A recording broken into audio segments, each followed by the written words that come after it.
Exchange potentials में पहला potential है मेजोराना पोटेंशियल, और इसको डिफाइन किया जाता है इस एक्सप्रेशन से V M is equal to minus V capital M और पी एम। ये जो पी एम है इसको बोलते हैं हम स्पेस एक्सचेंज ऑपरेटर, यानी किसी भी वेव फंक्शन पर जब हम इसको अप्लाई करते हैं तो ये सिस्टम के कोऑर्डिनेट्स को इंटरचेंज कर देता है। यहाँ पर साई r1 r2 है तो यह हो गया साई r2 r1, यानी पोजीशन कोऑर्डिनेट्स को एक्सचेंज कर दिया इसने। ये r1 r2 क्या है? Position coordinates of the two nucleons. जो हमने टू न्यूक्लियॉन सिस्टम लिया था उसमें जो दो न्यूक्लियॉन थे उसकी एक को नंबर दे दिया 1, एक को दूसरे को दे दिया 2, तो उनके जो पोजीशन कोऑर्डिनेट है एक का r1 दूसरे का r2, तो उसका जो वेव फंक्शन है वो साई r1 r2। लेकिन जब इस पर हम पी एम ऑपरेटर लगाते हैं, स्पेस एक्सचेंज ऑपरेटर, तो ये पार्टिकल्स की पोजीशन को इंटरचेंज कर देता है। जहाँ पार्टिकल 1 था वहाँ 2 हो गया, जहाँ 2 था वहाँ 1 हो गया। ठीक है, एक तरह से ये पैरिटी ऑपरेटर ही है।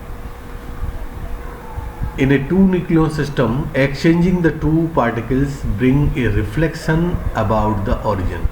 दो पार्टिकल की पोजीशन एक्सचेंज हो गई तो एक तरह से मिरर रिफ्लेक्शन होता है। पैरिटी में भी कोई मिरर रिफ्लेक्शन होता है, और इस पैरिटी ऑपरेटर को, इस पीएम ऑपरेटर को अप्लाई करने पर अगर फंक्शन का साइन चेंज हो जाता है, साइन प्लस का माइनस हो जाता है, तो पैरिटी ऑड कहलाती है, और अगर साइन अनचेंज रहता है तो वेव फंक्शन की जो पैरिटी है वो इवन पैरिटी कहलाएगी। और जो पैरिटी की इवननेस और ऑडनेस है वो डिपेंड करती है ऑर्बिटल एंगुलर मोमेंटम एल पर। यानी किसी भी वेव फंक्शन का, किसी भी सिस्टम के वेव फंक्शन का ऑर्बिटल एंगुलर मोमेंटम इवन है तो उसकी पैरिटी +1 होगी यानी इवन होगी, और अगर एल की वैल्यू ऑड है तो पी एम की वैल्यू -1 आएगी यानी ऑड पैरिटी हो जाएगी। ठीक है ना, तो उसी चीज़ को यहाँ पर एक्सप्लेन किया है। तो जो पोटेंशियल की वैल्यू होगी इवन एल के लिए पी एम क्या होगा? +1। तो जब हम यहाँ पर पी एम की जगह पर +1 रखेंगे तो ये हो जाएगा V M is equal to minus V capital M. तो वही लिखा है V M is equal to minus V M capital M. ठीक है ना, और अगर ऑर्बिटल एंगुलर मोमेंटम ऑड है तो पी एम की वैल्यू -1 होगी, तो माइनस इंटू माइनस प्लस हो जाएगा, तो पोटेंशियल की value plus V M R हो जाएगी। ठीक है ना, तो इसका मतलब ये हुआ जो मेजोराना पोटेंशियल है वो किस पे डिपेंड किया? ऑर्बिटल सिस्टम के ऑर्बिटल एंगुलर मोमेंटम पर। सिस्टम का जो वेव फंक्शन है या सिस्टम है उसका जो ऑर्बिटल एंगुलर मोमेंटम है उस पर पोटेंशियल की वैल्यू डिपेंड करेगी। Potential orbital angular momentum even है तो पोटेंशियल की वैल्यू कुछ और है, और ऑर्बिटल एंगुलर मोमेंटम ऑड है तो पोटेंशियल की वैल्यू कुछ और है। तो ये पोटेंशियल मीन्स, पोटेंशियल से हम फोर्स निकाल सकते हैं। तो जो टू न्यूक्लियन सिस्टम के बीच में, जो न्यूक्लियस के बीच में जो फोर्स लग रहा है वो भी एल पर डिपेंड करेगा। So we can say the Majorana force provides an explanation of the fact that nuclear potential depends on whether L यानी orbital angular momentum is even or odd। तो ये कहलाता है मेजोराना पोटेंशियल।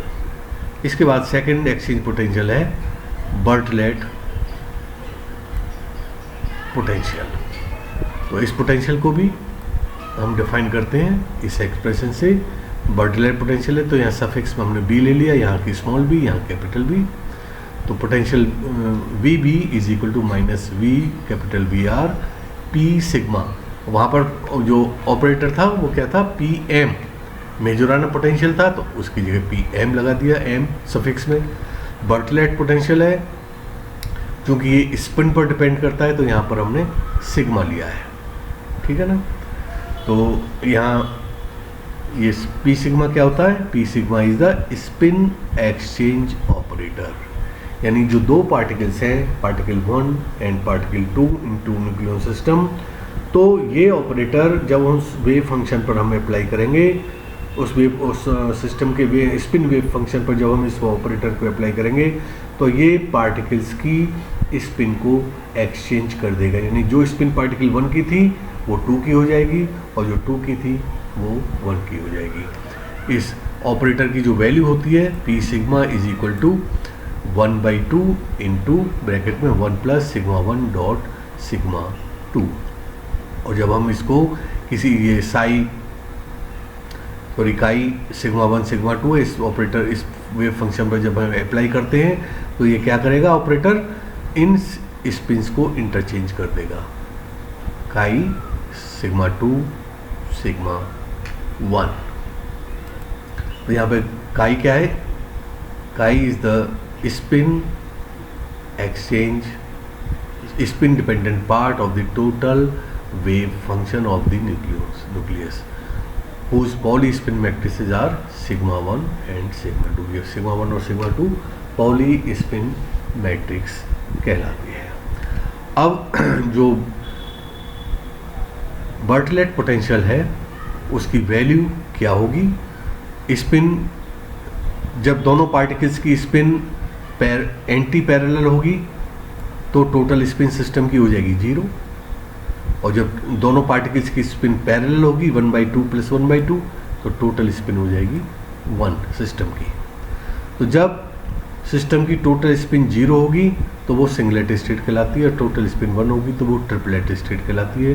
सिंगलेट स्टेट के लिए P sigma की value -1 होगी और ट्रिपलेट स्टेट के लिए पी सिग्मा की वैल्यू 1 होगी।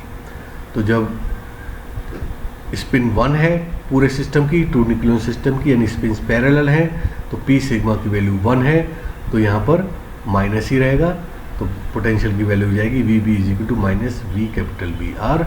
और जब पी सिग्मा की वैल्यू माइनस होगी तो माइनस इंटू माइनस प्लस हो जाएगा और वी बी आर। ये बर्टलेट पोटेंशियल होगा। ये चूँकि स्पिन पर डिपेंड करता है तो जो ऑपरेटर है वो भी स्पिन को ही एक्सचेंज करता है। इस या किसी भी पोटेंशियल वेव फंक्शन पर हम अप्लाई करते हैं तो ये पार्टिकल्स की स्पिन्स को एक्सचेंज कर देता है। तीसरा है पोटेंशियल हाइजेनबर्ग पोटेंशियल। तो इस पोटेंशियल को हम डिफाइन करते हैं इस फॉर्मूले से, वैसा ही फॉर्मूला है जैसे और दो पोटेंशियल के लिए था। यहाँ हाइजेनबर्ग है तो एच लगा दिया, यहाँ स्मॉल एच, यहाँ capital H. V H R is equal to minus V capital H R P H. अब ये जो ऑपरेटर है ये पी एच हाइजेनबर्ग पोटेंशियल है तो पी एच लगा दिया यहाँ पर। तो ये इस ऑपरेटर का जो काम है ये है किसी भी वेव फंक्शन पर जब हम इसको अप्लाई करेंगे तो पार्टिकल्स की पोजीशन को भी एक्सचेंज करेगा और उनकी स्पिन को भी एक्सचेंज करेगा। यानी मान लीजिए किसी भी 2 न्यूक्लियन सिस्टम का ये टोटल वेव फंक्शन है, ये पोजीशन कोऑर्डिनेट्स हैं, ये उनके स्पिन्स हैं।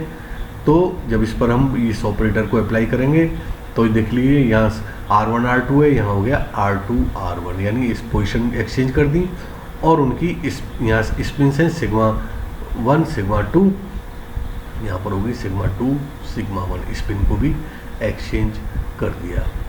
तो अगर किसी वेव फंक्शन पर हम केवल PM ऑपरेटर लगाएं तो वो पोजीशन को एक्सचेंज करेगा, केवल P सिग्मा ऑपरेटर लगाएं तो वो स्पिन्स को एक्सचेंज करेगा।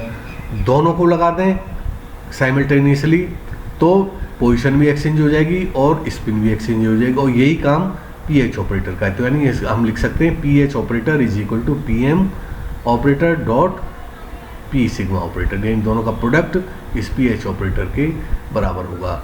अगर किसी ऑपरेटर को हम 2 बार किसी वेव फंक्शन पर अप्लाई कर दें तो सिस्टम वापस ओरिजिनल पोजीशन में आ जाएगा।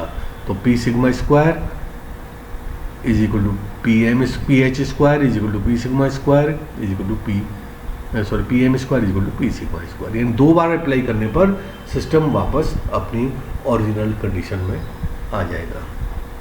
ठीक है, तो अब हम अगर एक जनरल फॉर्मूला बनाना चाहें न्यूक्लियर पोटेंशियल का, सेंट्रल पोटेंशियल का, क्योंकि बिगिनर पोटेंशियल भी सेंट्रल पोटेंशियल है और एक्सचेंज पोटेंशियल भी सेंट्रल पोटेंशियल है। तो दोनों को मिलाकर एक जनरल फार्मूला अगर हम बनाएं किसी सेंट्रल पोटेंशियल का, तो वो इस तरह से होगा, potential V R is equal to, ये बिगिनर पोटेंशियल हो गया, ये मेजोराना पोटेंशियल हो गया, ये बर्टलेट पोटेंशियल हो गया, ये हाइजेनबर्ग पोटेंशियल है। सभी पोटेंशियल्स को हमने ऐड कर दिया, तो ये पोटेंशियल का जनरल फार्मूला, सेंट्रल पोटेंशियल का जनरल फार्मूला ये हो गया। ठीक है ना, ये जनरल फार्मूला। अगर इस पूरे वैल्यूज़ में से हम माइनस वी0 कॉमन ले लें, माइनस वी0 जब कॉमन लेंगे तो ब्रैकेट में आएगा, ये माइनस तो कॉमन हो गया, यहाँ पहली टर्म आएगी वी डब्ल्यू अपॉन वी0। तो वी डब्ल्यू अपॉन वी0 की जगह पर हमने लिख दिया डब्ल्यू। यहाँ पर आएगा वी एम अपॉन वी0, उसकी जगह पर हमने लिख दिया एम। यहाँ पर आएगा वी बी अपॉन वी0, उसकी जगह पर बी, ये कोफिशिएंट्स हैं। और यहाँ आएगा वी एच अपॉन वी0, उसकी जगह पर हमने एच। तो ये एक वी0 क्या है, स्क्वायर वेल पोटेंशियल में हमने देखा था, वी0 उसकी पोटेंशियल की डेप्थ होती थी। तो स्क्वायर वेल पोटेंशियल की फॉर्म में हमने इसको, इक्वेशन 1 को स्क्वायर वेल पोटेंशियल की फॉर्म में लिख दिया है। यहाँ पर डब्ल्यू, एम, बी और एच क्या है, जो डिफरेंट पोटेंशियल्स थे, Wigner potential, Majorana potential, sigma potential और हाइजेनबर्ग पोटेंशियल, बर्टलेट पोटेंशियल और हाइजेनबर्ग पोटेंशियल, इनके कंट्रीब्यूशन से रिलेटिव कंट्रीब्यूशन है, उनका कंट्रीब्यूशन कितना कितना होगा, उनके कोफिशिएंट्स हैं। तो where W, M, B and H are the coefficients giving the relative contribution of various potentials. The general potential given by equation 1 और 2, दोनों इक्वेशन सेम है, केवल इसमें से हमने माइनस कॉमन ले लिया तो सब सारी टर्म्स पॉजिटिव हो जाएंगी, और v0 से सबको डिवाइड कर दिया है, तो जो कोफिशिएंट्स आएंगे वही कोफिशिएंट लिख दिए हैं। तो दोनों ये इक्वेशंस क्या हैं, known as central potential having exchange character. क्योंकि हमने इसमें एक्सचेंज पोटेंशियल को इंक्लूड कर दिया है, तो अब इस सेंट्रल पोटेंशियल का या सेंट्रल इंटरेक्शन का जो नेचर हो गया, वो हो गया कैसा, एक्सचेंज नेचर। ठीक है, तो ये कहलाता है central potential having exchange nature, general form of central potential having exchange character.